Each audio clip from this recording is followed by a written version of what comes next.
showing a concern for, well, maybe the condemned ones in our society, criminals, those who have done harm to society and to other people.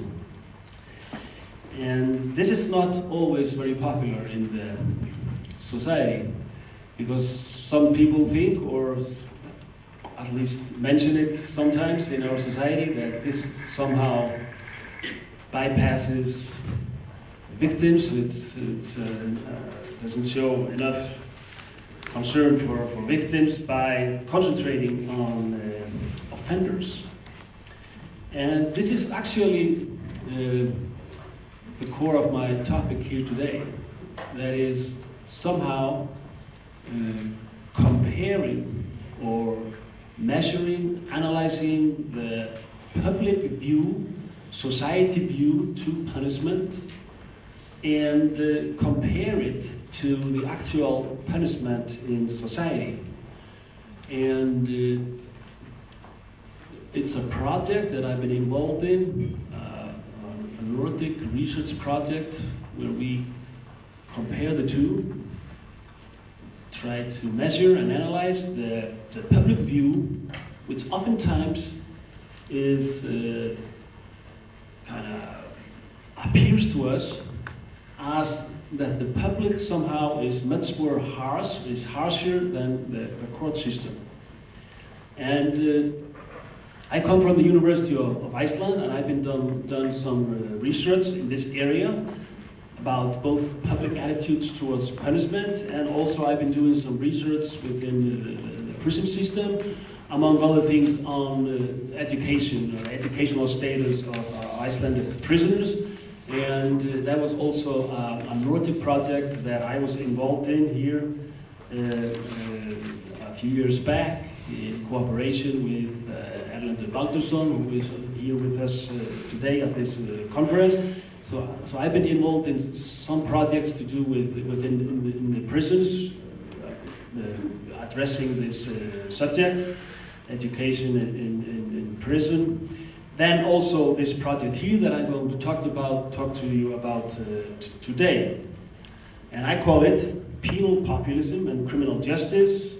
Are the courts more lenient than the public? This is the question mark that I want to answer here today. Is this true? Is this true that the courts are more lenient than the public?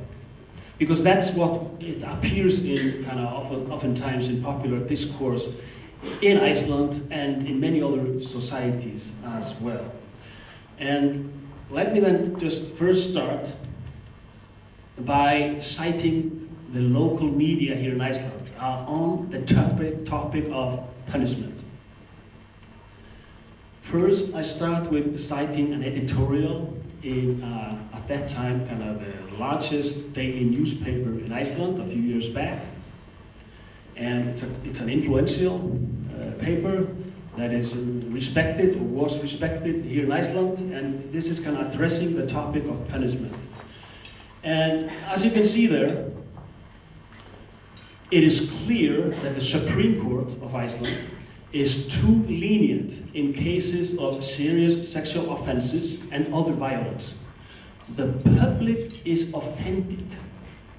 The public is being offended by the practice of the criminal court system in Iceland, because the punishments they are meting out is so lenient that it's an offense to the public. And this is, like I say, this is an influential newspaper in Iceland, an editorial. And then we have here a more recent citation from the most famous or the most noted TV news analyst in Iceland, where he is also addressing the subject of punishment in Iceland. And he puts it in these words here: those who commit violence receive very lenient prison sentences. They just walk away. The offenders, they just walk away. They just walk away free.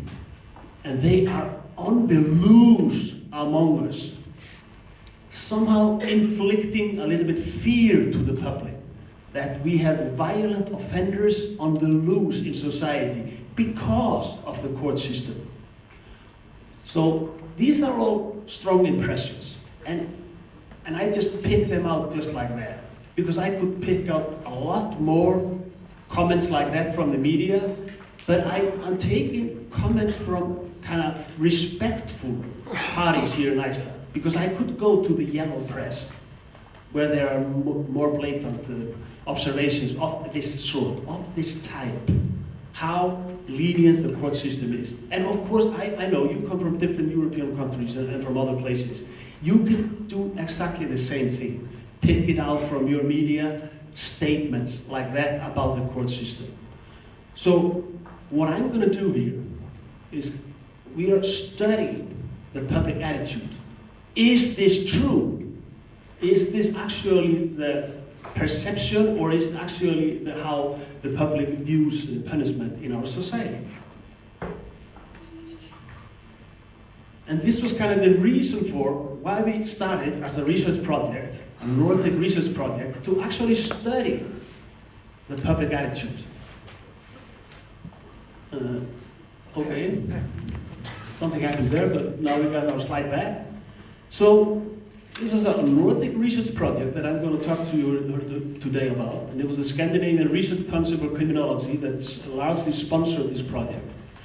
So the objective of our research project was to study and compare public attitudes of punishments to the court system, to sentencing the decisions of a panel of judges. So that's what we're doing, to compare the public attitude towards the actual punishment in society.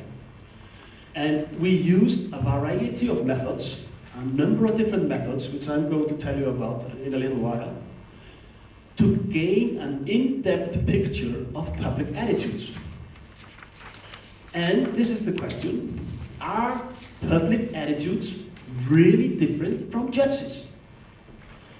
If there is a difference, what kind of difference is there? And why is there a difference? So now I'm going to tell you a little bit about our methods. First, we used phone surveys, which are typically used in social science research, with a sample. We collect data through the telephone, where we have a questionnaire, and we employed in all the Nordic countries telephone public attitude surveys on the general attitudes of respondents in the Nordic countries towards punishment. And we use these two questions here. We bring out these general statements about punishment to test, to detect public attitudes towards the criminal justice system. In general, I am in favor of defendants receiving longer prison sentences. Do you agree or do you disagree? Do you somewhat agree or somewhat disagree? Are you neutral? So people get these statements: do you agree or disagree? And the second question was, on the whole, punishment is too lenient in Iceland, Norway, Sweden, Denmark, Finland, because these surveys were conducted in all of the Nordic countries. The second method we used, we put together local judge panels in each of the Nordic countries and gave them a case description of 6 serious criminal cases. First, a serious assault in the street. Unknown offender inflicting bodily harm on someone, a bystander or someone in the street. A rape case taking place in a conference, at a hotel, or a workshop, 100 people, and the offender and the victim did not really know each other beforehand, but they got to know each other at the bar. And it was a rape afterwards in a room. Drug smuggling, smuggling heroin from another country to either Iceland, Norway, etc., etc. A robbery case. Violently, of course, robbing a convenience store. Spouse violence where the victim was seriously harmed, broken bones, and a bit embezzlement. We are talking about 6 serious cases: violence, sexual violence, property crime. And this was provided to the judge panel on a half to 1 page each case, the so-called vignette stories in the methods vein. And we asked the jury, these judge panels in each of these countries, to decide on a likely punishment for each of these cases if it was brought to their court. Then we employed the third method in our case, in our study. That was a sample of 3,000 respondents in each of the Nordic countries, and we called it like an informed public attitudes to punishment. It was a mail questionnaire we sent out to the sample of 3,000 respondents with the same case description of the 6 cases that had been previously given to the judge panel. Same description to our sample, in the mail sample. And it followed with a description of different punishment types was included to help our respondents to give an informed decision on an appropriate sanction. So they could read about the different sanctions available. And then we asked them these questions. What punishment do you think a criminal court would decide? How do you think that the criminal court in your country will respond to these cases? One after another. And then the second question was, what would you yourself want to give as a sentence in this case? So our respondents responded to how do you think the court system will respond, but how do you yourself want to respond? So they've got these 2 questions. And respondents, they could mark 2 answering options, but one was sufficient. And the options that they could choose among was conditional and unconditional prison with a different time length. It could be 5 years or more in prison, 4 to 5 years, 3 to 4, 2 to 3, etc. So a different time length of a prison sentence, unconditional and conditional. But they could also mark fines, economic compensation to victim, restorative justice measures, treatment, electronic surveillance, and community work. So they had these different answering options that they could mark and choose what they think that the courts will do and what they themselves want to do. So this was our mail survey. But then we employed also a 4th type of method, and that was what we called focus groups. And we had a total of 12 representative focus group meetings, so it represented the public. And in each of these groups, we had 8 to 10 participants in each of these meetings. And we are talking about 2-hour sessions. And the participants, they started out the meeting by completing the mail questionnaire with the 6 cases. The same 6 cases the judge panel had decided, the same cases that the mail group, the mail questionnaire was, and now it was the focus group participants that also completed the same questionnaire. That was what we call the list 1, the beginning of the meetings. But then the focus groups, they watched a film of a mock case trial of one of these crime cases.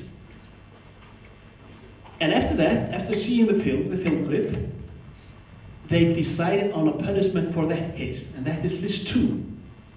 So it's interesting if it changes between list 1 and list 2 after watching a film case, a film version of the criminal case.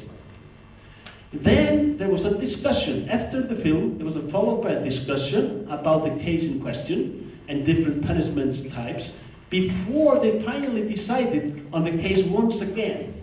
So we have 3 different measurement points in the focus groups. In the beginning, the mail questionnaire. Second, after the film clip. And the third one after discussion in the group about the case. There was a neutral moderator, and this moderator did not claim to be an expert, and the moderator said all opinions are equally valid. There's no expert opinion here, it's just how do you yourself feel about this case in the beginning, and then after the film clip, and then after the discussion. What do you yourself think that is just in this case? So our main research questions, they are the following. Does the position of respondents change from the general attitude survey, the phone survey, about these two observations, these two statements, to the one with more information, the mail survey, and to a concrete exposure of one case, focus, and the film clip, and finally with discussion. So we have different measurement points about the public and punishment. And then the bottom line, our bottom question is the judge panel more lenient than the public? So in the following slides, we will see the phone survey results in Iceland and in the Nordic nations. And we will see the focus group results from Iceland, Denmark, and Sweden. Before we come to our final conclusion, which of course is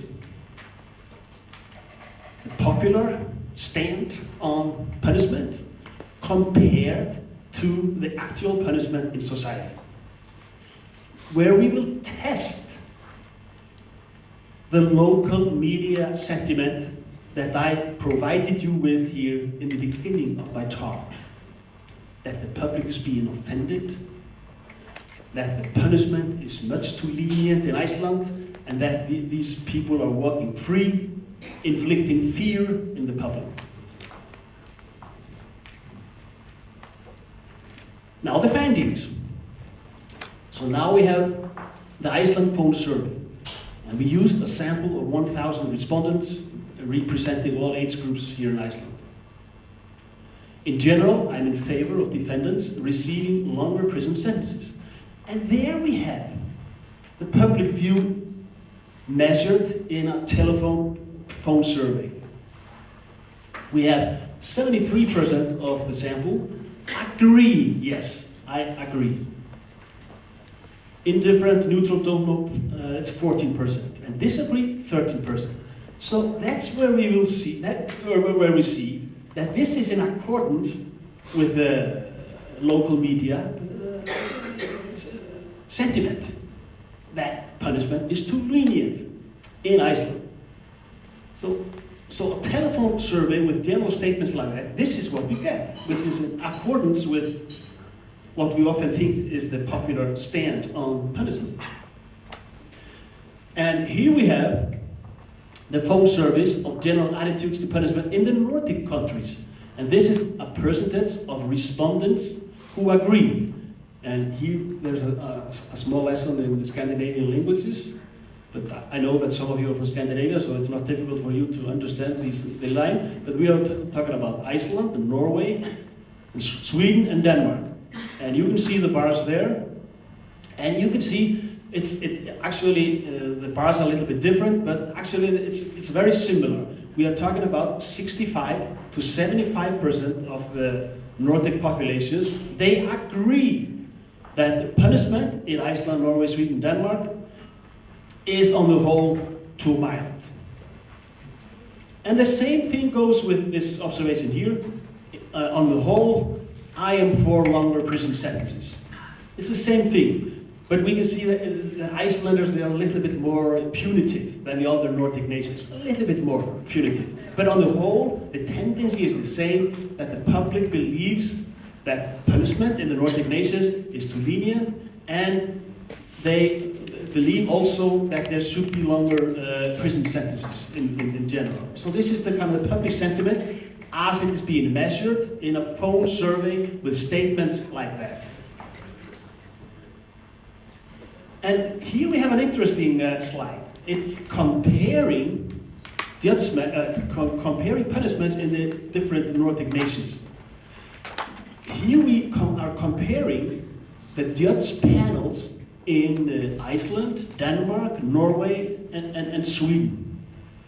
And there we can see is punishment different in the actual punishment in these different Nordic nations? Is it different or not? And as you can see, on the far left, we can see the punishments that the judge panels gave in these different 6 cases. And here you have the crime types. First, there on the left, you can see drug smuggling, and then embezzlement, rape, robbery, assault, and spouse abuse. And you look at on the whole, there is not really much difference between the Nordic nations. It seems that perhaps Sweden and Norway are a little bit more punitive than the other Nordic nations, and it seems that Denmark is a little bit more lenient than the others. But still, it varies from one crime type to another. We can, for example, take the drug smuggling there on the far left. We can see that Sweden, the judge panel there, imposed a 5-year prison sentence for the smuggling, while Iceland and Norway imposed 3 to 4 years. And Denmark is with the most lenient position. But then, see with embezzlement, then Norway is the most punitive, and Iceland follows there, and Denmark and Sweden below. With the rape case, very similar, the judge panels. In Iceland, Norway, Sweden, all of the judge panels gave, in the case, 2.5 years, 2 to 3 years, 2.5 to 3 years. But Denmark was the most lenient. And here we can just take this example further. On the whole, there's not much difference, but there is some variation from one crime type to another. And it seems, on the whole, like I said, that Sweden, perhaps Norway, are the most punitive, and Denmark is the more lenient, but a little bit different from one crime type to another. And my observation and understanding of this finding is that they are relatively similar on the whole, the Nordic nations. Now we come to the focus groups. And this slide shows us a percentage of those who chose unconditional prison in the narcotics case. Iceland judge panel gave a 3-year prison sentence. So the judge panel was agreed on that this person, the offender in this case, should receive a 3-year prison sentence, according to the Iceland judge panel. And in the middle there, you can see the Icelandic focus group, and list 1, which is on the left there, with Iceland in the middle and the left bar. You can see that about 64% of the Icelandic focus groups said yes, the smugglers should get a prison, which means that 1/3 wanted an alternative punishment than prison, did not want to send the offender to prison. So we can see that the judge panel wanted the offender to go to prison, but only 2 out of every 3 participants in the focus groups. And this is it in the beginning. You see, these 3 bars say, this is here where the focus groups were responding to the male questionnaire. This is after they watched the film about the same case. And this is here after discussion. So you can see that in the beginning, the public, the focus group participants are most punitive, but they are far away as punitive as the judge panel, because the judge panel wanted to send this person to prison, but only 63% of the focus group participants want to send him to prison. But then after the film, when they got more detailed information about the case, the participants became milder. And when they had discussed the case, they became even more milder. So you can see that the position of respondents, it becomes milder after they approach and know more about the case. And you see this is taking place in all of the Nordic countries, these 3 Nordic countries. You can see in Denmark how the position goes milder. You can see the same thing happening in Iceland, and to some degree also in Sweden. With exposure, we become milder.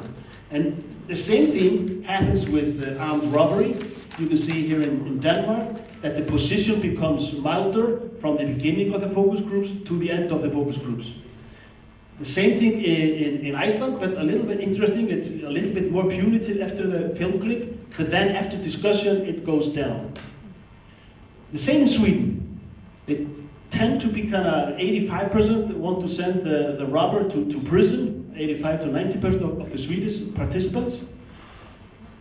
But after the film clip, it goes down, and to the end of the discussion, it's only more than 40% of the participants wanted to send the offender to prison. So you can see here with the rape case, it is interesting. You have maybe 65% of the Danish participants who wanted to send the offender to prison in the beginning of the focus groups when they responded to the male questionnaire. But then after the film clip, it's only about 36% want to send him to prison. And the same after discussion. And you can see it's a slightly milder approach in Iceland. But the most interesting thing about this also is for Sweden. The position of respondents doesn't change. They have made up their mind in the beginning when they respond to the male questionnaire where the rape case is included. Then we have the film clip. It doesn't really change at all. After discussion, it doesn't really change at all either. So it seems, that the position of the Swedes towards the rape case, it seems to be, well, not maybe fixed, but close to being fixed. And it's not too far away from the judge panel. It is a little bit milder in Sweden than the judge panel, but not very far away from it. The same here with assault. You can always see that there is a tendency for the position of respondents to become milder with more exposure and more knowledge about the case. This is the assault case. Now there's a little bit different presentation of this, and we're only looking at the Iceland change. And we are talking about the drugs case, the smuggling of drugs, and this is the difference in percentages. And if you look at, for example, the unconditional prison, in the beginning of the focus group discussions, when they were discussing completing the male questionnaire where the drug case was included, 35% of the participants wanted to send the person to prison. But after discussion, to the end of the focus group meetings, only 18% of the participants wanted to send the offender to prison. And you can see with the treatment answering option, 1/3 of the participants in the beginning wanted to have this offender, he should go for treatment, but almost half of them, after the film clip and after the discussion, wanted to have the offender that he should get treatment. So you can see that there is a major change, and it's moving away from prison towards alternatives to prison. The same with robbery. If you look at the bar here with unconditional prison, almost 40% of the participants in the beginning wanted to send the robber to prison, but it going down to 16% to the end of the discussion. The same with the treatment going up, 20% in the beginning of the discussions, and then to the end it was 35%. Same with the rape, the Iceland changed there. You can see the same, we look at the unconditional prison, it's 28% who wanted to send the rapist to prison in the beginning of the discussions. going down to 20% to the end of the discussion. So it's the same trend for all the crime types. It varies a little bit how much the change is apparent, but there is a change towards milder sentencing after more exposure. And the same here with assault, the Iceland change. You can see here with unconditional prison, 16% going down to 8%, and treatment being the same, victim compensation going a little bit more up there, but not much. So people are moving a little bit more towards milder sentencing than a prison, with exposure. So now we come to the observations or to the focus group discussions themselves. I mean, why is punishment underestimated? Because that's what we found out, that there is that participants in the male questionnaire and in the focus groups, they underestimate the court system. And this is kind of where I'm trying to show to you why the public tends to underestimate punishment. So we have here quotations from the focus group discussions in Iceland. And look through them. First, assaults. This is from the discussion, kind of in the outset in the focus group discussions.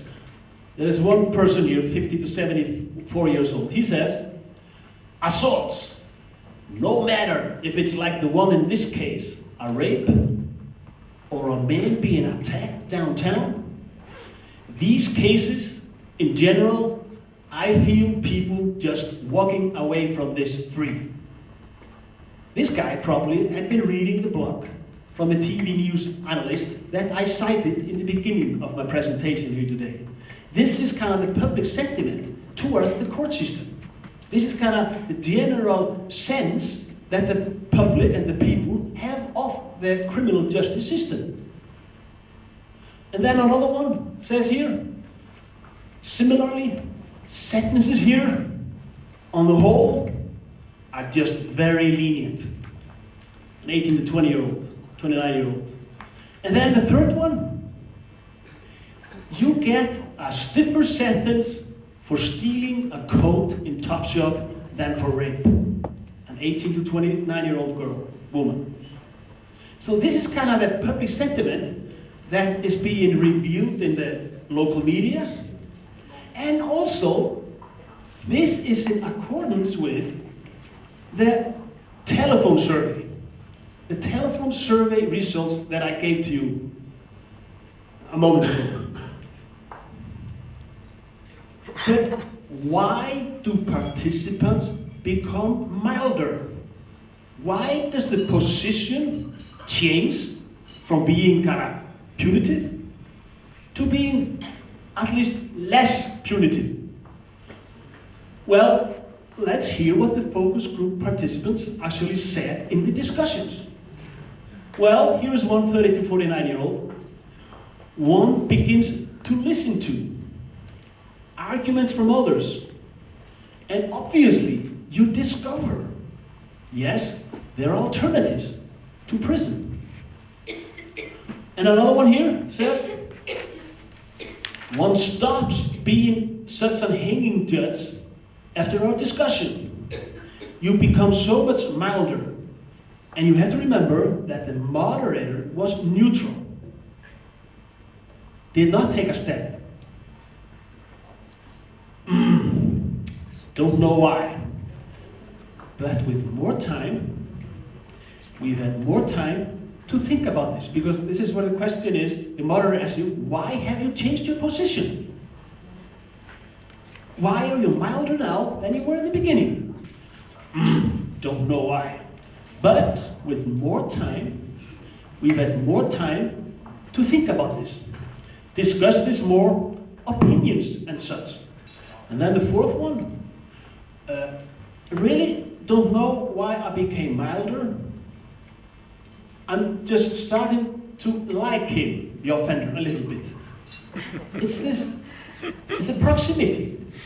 You're facing this person. It's not just a devil, it's a person.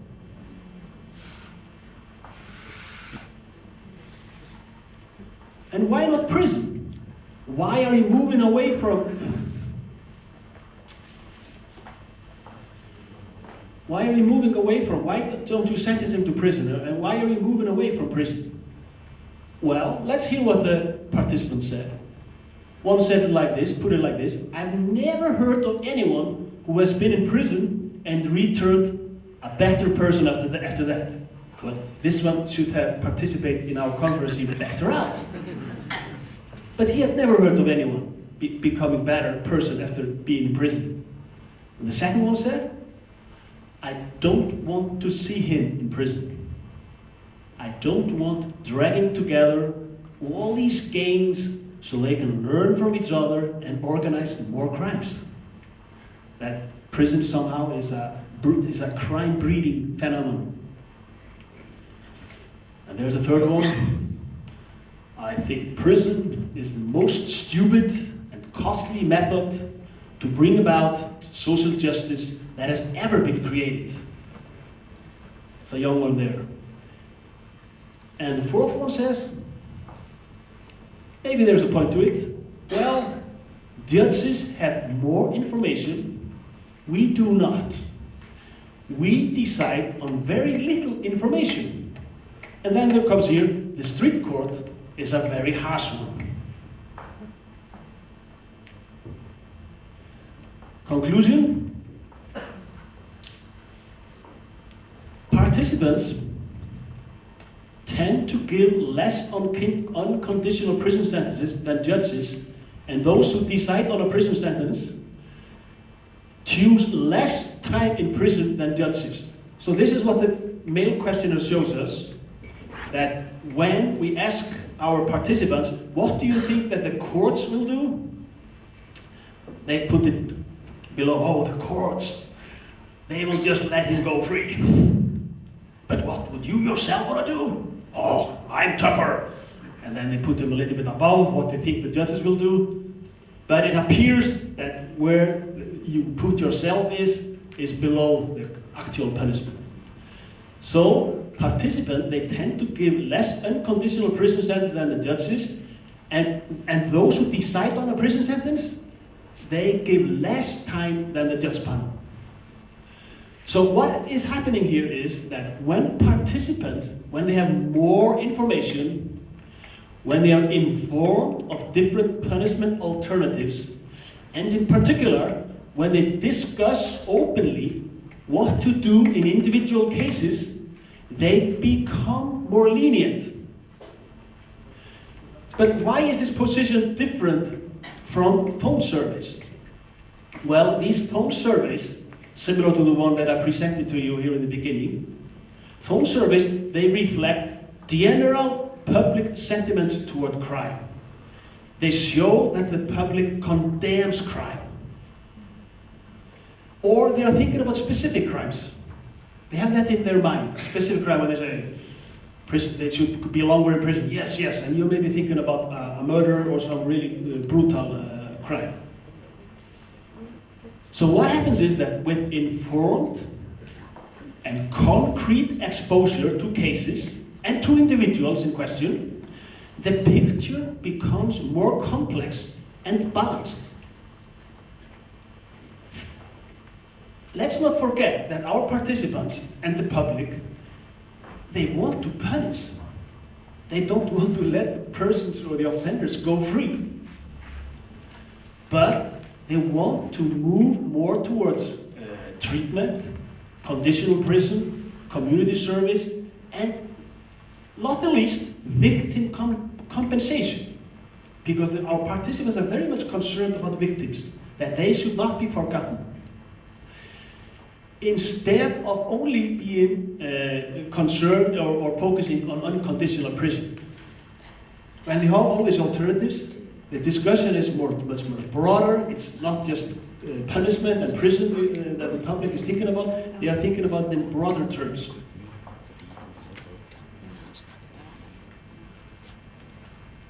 Epilogue to the end.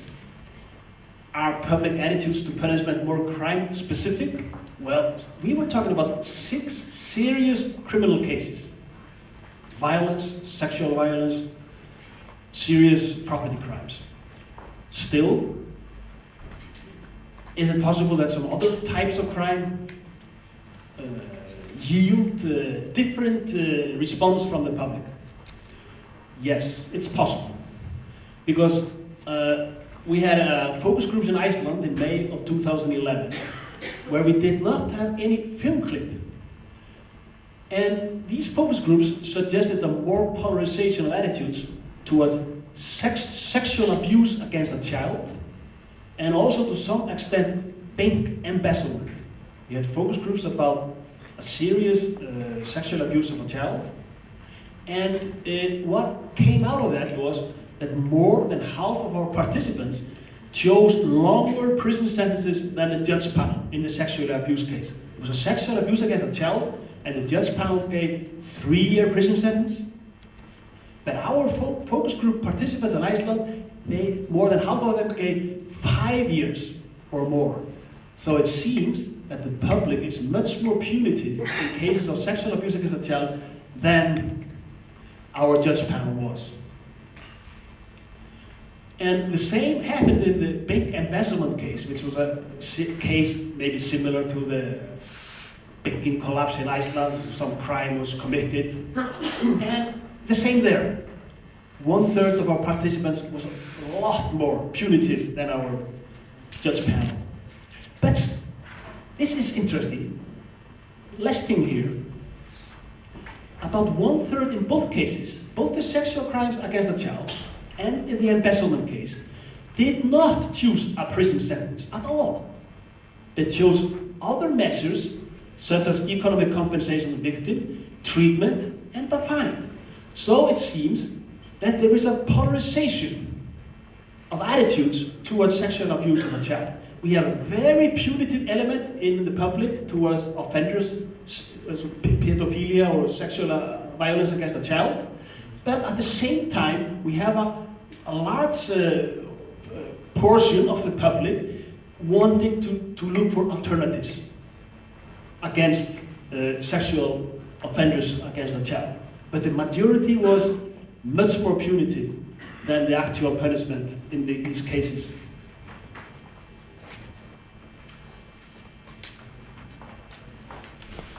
So this brings my presentation to the end.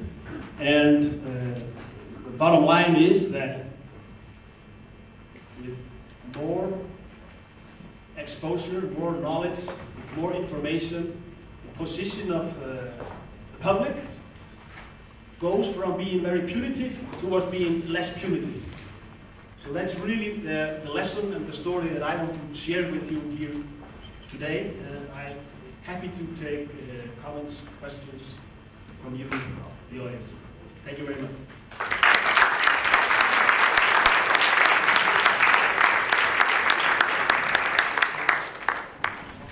Thank you very much. I think. Thank you very much for this excellent presentation.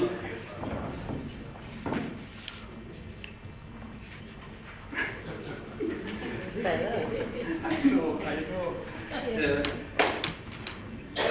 That is the time. We have a few minutes to ask him about his topic, and until you are thinking on your questions, I would like to mention that we are working inside the society, we are working for the society, we are working